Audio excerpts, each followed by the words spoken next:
Liverpool and Manchester United. It's about two cities, two unbelievable histories, two clubs that both think they are the biggest in the world.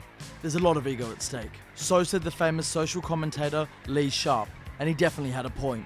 Long before the provocative badge kissing, the bone-crunching tackles and the handshake snubs, this rivalry was forged in the ashes of the Industrial Revolution. Both cities were 19th century powerhouses.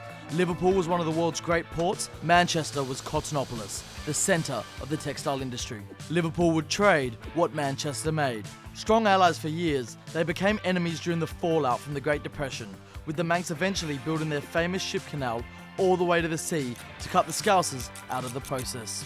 Eventually, both Manchester and Liverpool suffered massively as their traditional industries went into terminal decline. But through all the hardships, they punched well above their weight in footballing terms, becoming home to two of the biggest clubs in the country. Man United won 5 league titles and a European Cup in the 1950s and 60s, and Liverpool secured an astonishing 11 league titles and 4 European Cups to dominate the 70s and 80s. In the simplest terms, this is where the rivalry started to become the one that we know today.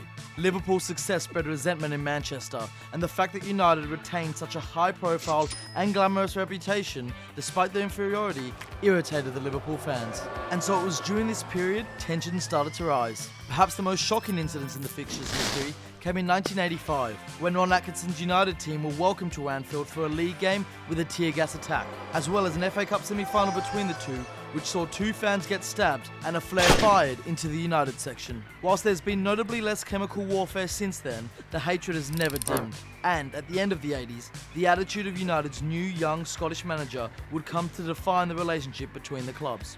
Enter Sir Alex Ferguson. From the moment he arrived in Manchester, he was determined to make United the best team in the country at Liverpool's expense, stoking the fires of the rivalry in the hope of doing just that. As he himself said, "My greatest challenge was knocking Liverpool right off their fucking perch," and you can print that. An astonishing 13 league triumphs in 20 years took Man United ahead of Liverpool in all-time title wins, and they added 4 more FA Cups and 2 Champions League wins to boot. The generation of Manchester United players who delivered this success were fueled by a hatred of Liverpool drilled into them by Ferguson. As Gary Neville said, "I can't stand Liverpool. I can't stand Liverpool people. I can't stand anything to do with them." A young Steven Gerrard was instilled with a similar feeling by his old man, learning the hard way after innocently trying on a Brian Robson shirt. "My dad looked out and went ballistic. He wasn't having his kid drag the Gerrard name through the gutter.